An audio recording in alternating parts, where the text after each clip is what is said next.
plaques de gypse et cellulose Fermacell offrent de multiples solutions de finition. Que ce soit dans des constructions résidentielles ou non résidentielles, dans des constructions neuves ou à rénover, elles sont partout à leur place et faciles à mettre en œuvre. Les constructions Fermacell sont isolantes acoustiquement, ignifuges et surtout, l'homogénéité de la structure des plaques leur confère une capacité de charge extrême. Grâce aux caractéristiques uniques de la plaque de gypse et cellulose Fermacell, une seule couche de panneau, ou autrement dit un seul parement, suffit bien souvent pour répondre à toutes les exigences.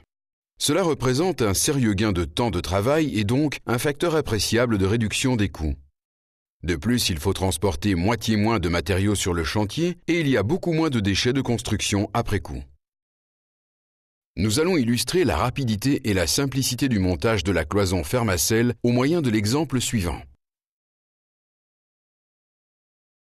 Pour les besoins du montage, nous employons des outils simples, d'usage courant.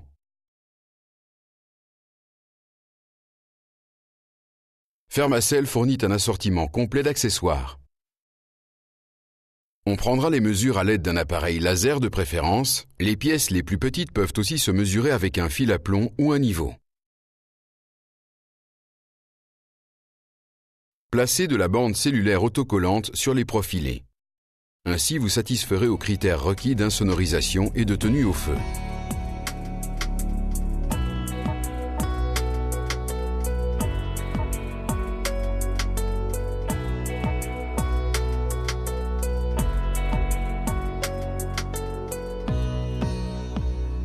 Pour des plaques de 12 mm et demi, l'anthrax des profilés en C est de 600 mm.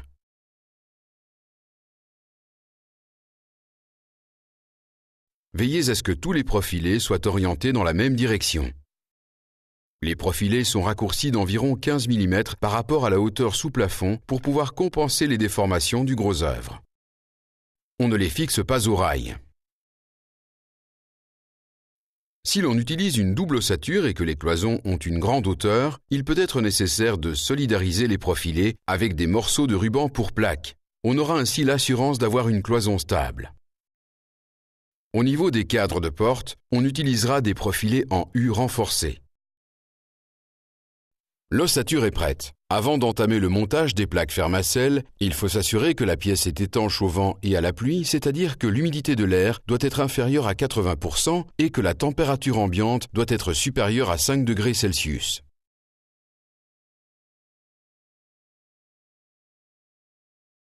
Les enduits, les chapes ciment et les chapes anhydrite doivent avoir déjà été posés et être complètement secs. Veillez à ce que les plaques Fermacell soient transportées à la verticale. À côté de la largeur standard de 1200 mm, on trouve aussi des plaques Fermacell larges de 600 mm. Les demi-plaques Fermacell. La demi-plaque Fermacell est conforme à toutes les dispositions de la législation du travail en matière de poids et elle peut être transportée et montée par une seule personne. La demi-plaque Fermacell est idéale pour la rénovation de petites pièces. À présent, on place les plaques. Dans cet exemple, nous utilisons des plaques Fermacell à bord aminci. On fixe la première plaque avec des vis autoperceuses Fermacell. On commence par le bord ouvert du profilé en C afin de garantir un résultat final plan. Évitez de générer des contraintes dans le montage et respectez un espacement des vis égal à 25 cm. Les plaques peuvent être entaillées avec le cutter Fermacell afin d'ajuster les pièces aux côtés. On peut aussi utiliser une scie circulaire à main avec aspiration. Un côté de la cloison est à présent terminé et les opérations d'installation peuvent avoir lieu. On place l'isolation en fonction des performances souhaitées. Il est temps de passer à l'autre côté de la cloison. Les joints entre les plaques doivent se trouver sur le même montant de part et d'autre de la cloison.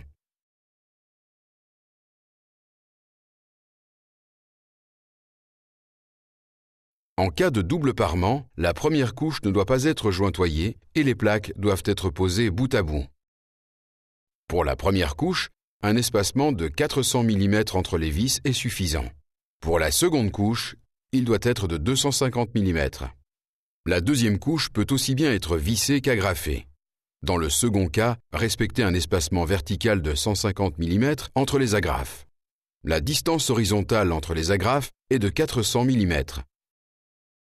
À présent, on peut parachever les joints. Appliquez d'abord une bande de renfort Fermacell dans le joint. Préparez l'enduit pour joint Fermacell. Laissez la préparation reposer 5 minutes avant de mélanger.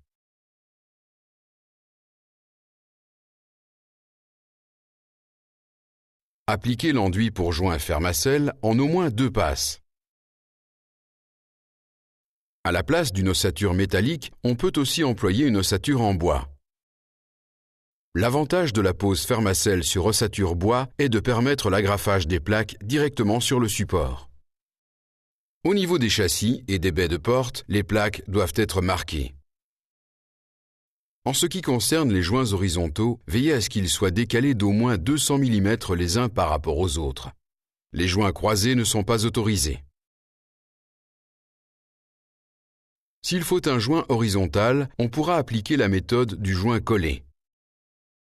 Si on applique la technique du joint BA ou joint enduit, il faut monter une bande Fermacell sur la face postérieure. Au niveau du raccord entre Fermacell et d'autres cloisons, il faut un joint d'au moins 5 mm. Le jointoiement se fait avec de l'enduit pour joint Fermacell ou un joint acrylique élastomère. Si la longueur de la cloison est supérieure à 10 ou 12 mètres, il faut prévoir un joint de dilatation.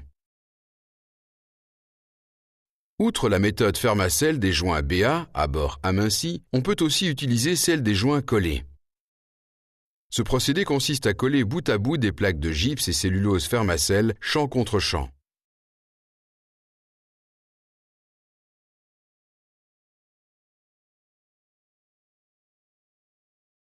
Dans la méthode des joints enduits, les plaques de gypse et cellulose sont montées à la moitié de leur épaisseur respective, puis on en garnit les joints avec du plâtre spécial Fermacell. Pour obtenir la finition la plus soignée, on commence par parachever la cloison avec l'enduit de lissage prêt à l'emploi Fermacell. Ensuite, on peut par exemple badigeonner la cloison. Quand on applique Fermacell dans une salle de bain par exemple, il faut prévoir un renforcement de l'étanchéité dans la zone de projection d'eau, par exemple au moyen du système d'étanchéité Fermacell. Dans les angles rentrants et au niveau des raccords cloison-plancher, on appliquera une bande de pontage adaptée.